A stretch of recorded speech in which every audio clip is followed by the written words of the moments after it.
Welcome students. In this lecture we are going to learn about a new unit called Fourier series. Fourier series is actually named in honor of the mathematician Jean-Baptiste Joseph Fourier, who was born in the 17th century and made significant contributions in the study of trigonometric series. Let us see few preliminary definitions. A function f of x is said to have a period p if for all x, f of x plus p will be equal to the same function f of x, and p satisfies this condition being a smallest positive constant. Then we call that p as the period of that function. A few examples are sin x and cos x with period 2 pi, and these are the curves of sine and cosine functions you can observe.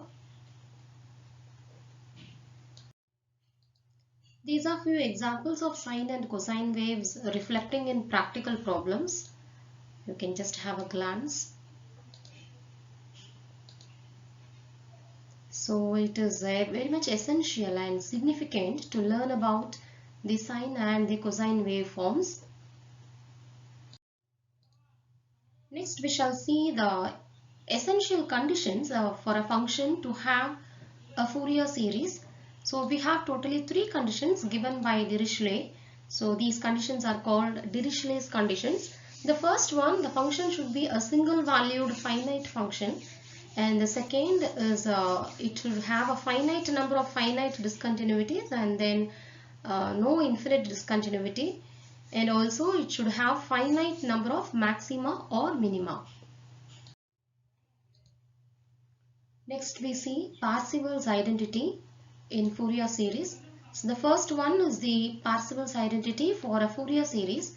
Second is the Parseval's identity for a half-range cosine series, which we will be learning quite later. And third is Parseval's identity for half-range sine series.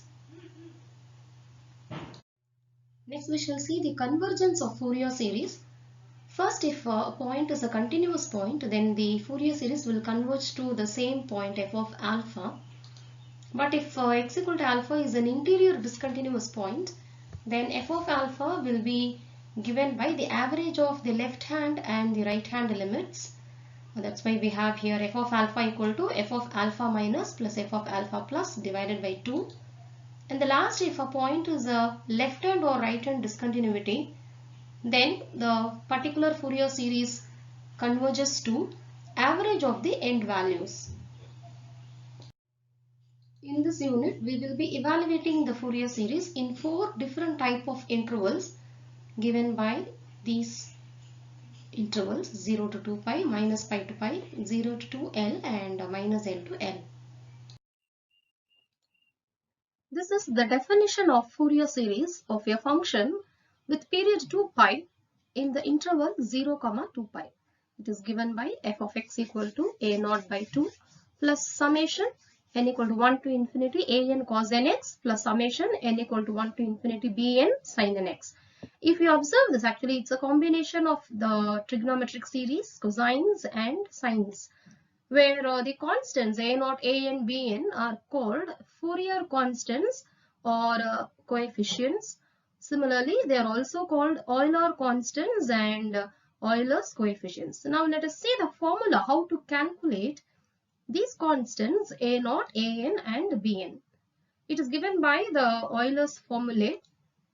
So this is the formula for a naught, 1 by pi, 0 to 2 pi, the function f of x dx. We need to integrate. And it's a formula for a n, 1 by pi, 0 to 2 pi, f of x cos n x dx. And this is the formula for bn, 1 by pi, 0 to 2 pi, f of x sin n x dx. So throughout this lecture, we are going to evaluate Fourier series for a given function using these formulae. Now, before moving on to the problems, let us just have a glimpse on the basic formulae needed to solve the problems.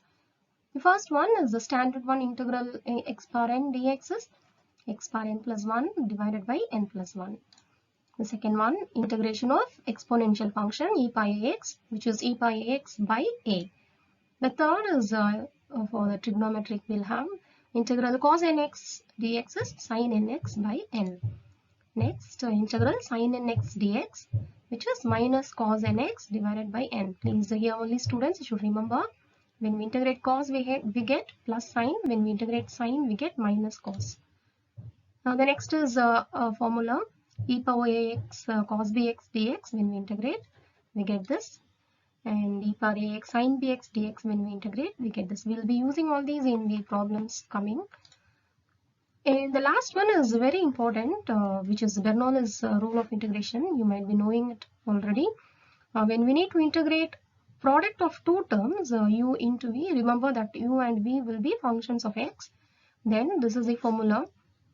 Rather than remembering the formula like this, we shall have like this, like when we have to integrate product of two terms, just memorize like this, like you keep the first term as such, into integrate the second, minus now differentiate the first term into integrate the second term. Next is plus, now differentiate the first term and integrate the second. Next minus, again it will continue like this and so on. But remember, whenever you do differentiation or integration, you should do the first and the second term, you should take from the previous step, right? Next, we have a glimpse of the values of sin x and cos x for certain important numbers.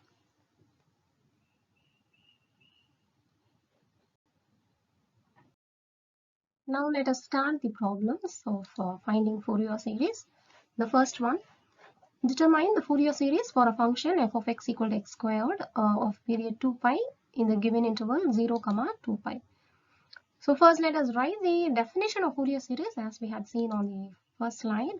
Fourier series of a function is the three terms, remember, f of x equal to a naught by 2 plus summation a n cos n x plus summation b n sin n x. Now our aim is actually to find these values, that is the constant values a naught, a n and b n, because that is the main thing we need to find. Otherwise this is going to be the same for any problem. So what is the particular value of a naught, a n and b n for this particular function x squared? That is what we are going to see here. So these are the formulas for a naught, a n and b n, which we call them as Euler's formulae.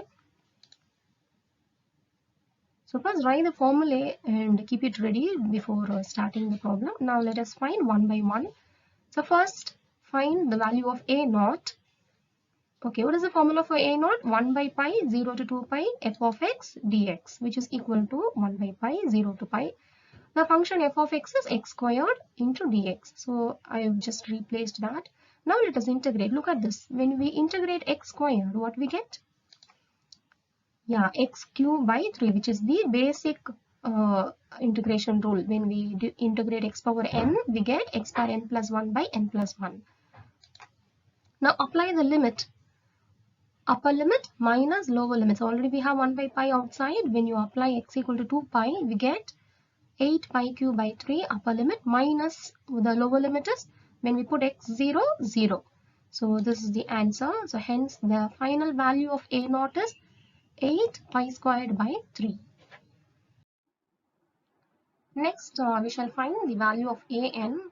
The formula is 1 by pi 0 to 2 pi f of x cos nx dx. Now again replace what is f of x?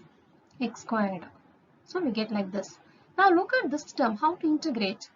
There are two factors like x squared into cos nx. So do you remember when we had a glimpse on the basic integration formulae, we had Bernoulli's rule of integrating product of two terms u into v.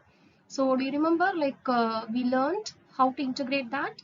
Keeping the first term into integrating the second, minus differentiate the first, integrate the second, plus differentiate the first, integrate the second. We should proceed like that. So let us use that rule here. But before going to using that rule, let us have a glimpse on these basic formulae. When we integrate cos nx, we get sin nx by n, and when we integrate sin nx, we get minus cos nx by n. Now let us start integrating that. 1 by pi. Keep the first term, so x squared, I'm just keeping it. into integrate the second. So cos nx, when I integrate, I get sin nx by n minus differentiate the first. Now what is the first term here? X squared. When we differentiate, we get 2x into integrate the second, sin nx by n. That is the second term. When we integrate that, what we get? Yeah, minus cos nx by n squared. Now plus differentiate the first. Now look at the first term. In the latest step we have to take. So in the latest step, what is the first term? 2x. So when we differentiate that, we get 2 into integrate the second. What is the second term now? Minus cos nx by n square. So that when we integrate, we get minus sin nx by, again n will come, so it will become n cube. Now that's all, because the next term will be, when we differentiate the first, here the first sitting is 2. So when we differentiate that, we will get 0. So 0 into anything is going to be 0. So after this, all the terms will become 0. So this is the end of the integration. And now we have to apply the limit from 0 to 2 pi. So before moving on to applying the limits, let us have a glimpse on the values of the sines and cosines for especially these values. Sine 2n pi, remember it is 0, cos 2n pi will be 1. Sine 0 will be 0, cos 0 will be 1. Now let us apply the limit. So therefore an will be 1 by pi. Okay, upper limit. In the place of x, when I substitute 2 pi, what I get? 4 pi square into 0. Why 0? Because in the place of x, when we substitute, sine 2n pi is going to be 0. Minus 4 pi. That is, in the place of x, when I substitute 2 pi, I get 4 pi into minus 1 by n squared. Because when we substitute x as 2 pi, we get cos 2n pi, which is going to be 1. Plus 2 into 0. Because sine 2n pi is going to be 0. So this is the upper limit. Minus, what is the lower limit? 0. Why the lower limit is 0? Because when we substitute x as 0, all the terms is going to get the value 0. So this is how we get the limits. Now just simplify this. 1 by pi into, we have that 4 pi by n squared alone. So the final answer of an is 4 by n squared. Now similarly, we shall calculate the value of bn. Students, if you can take a notebook and start working out along with me, it will be good. So what is the formula for bn? 1 by pi integral 0 to 2 pi x squared sin nx dx. And we'll start the integration. How do we have to integrate? Keep the first, that is x squared, into integrate the second, sin nx when we integrate, minus cos nx by n, minus. Now differentiate the first. What is the first term? X squared. That when I differentiate, we get 2x into integrate the second. What is the second term? Minus cos nx. That when we integrate, we get minus sin nx by n. Already n was sitting, so totally n squared in the denominator. Now again plus differentiate the first. What is the first term now? 2x. So that when we differentiate, what we get? 2. Yeah. Into integrate the second. What is the second term now? Minus sin nx by n squared. See, actually you have to select the first term and the second term in the latest one, that is just in the previous section. So now the second term is minus sin nx by n squared. So that when we integrate, we get cos nx by n cube. Because sine, when we integrate, we get minus cosine. So already minus is there. So minus cos we will get. So we get cos nx divided by, again n will come. So that's why we have n cube in the denominator from 0 to 2 pi. Now let us apply the limit. 1 by pi. The upper limit is, you have to substitute wherever x comes, you have to substitute 2 pi. So it's going to be minus 4 pi squared into 1, because cos 2n pi, we just saw, it is going to be 1 by n minus 0. Why 0? Because sine 2n pi is going to be 0. So this term is going to be minus into minus, so plus 0 plus 2 into 1, because cos 2n pi is going to be 1 divided by n cube. So this is the upper limit. Minus, what is the lower limit? In the place of x, we have to substitute 0. So the first term will be 0, second term will be 0, But the last term cos 0 will be 1. So 2 by n cube we get. Now just simplify all the terms. You have like this. Hence the final answer of Bn is minus 4 pi by n. Now let us take and write all the values, the Fourier constants what we got, a0, an and bn values. Let us go to the Fourier series. This is the Fourier series. So let us substitute the values of the Fourier constants a0, an and bn. So when you observe, just in the place of a0, we have substituted 8 pi squared by 3. Since by 2 is there, we get 4 pi squared by 3. And in the place of an, 4 by n squared.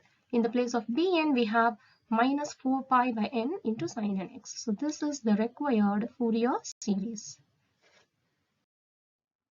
So students, I hope you would have understood how to evaluate Fourier series for a given function in an interval 0 to 2 pi. So just try these problems. In this lecture, we got introduced to Fourier series and learned few preliminary concepts in that. In the next class, we will see how to evaluate Fourier series in the interval 0 to 2 pi.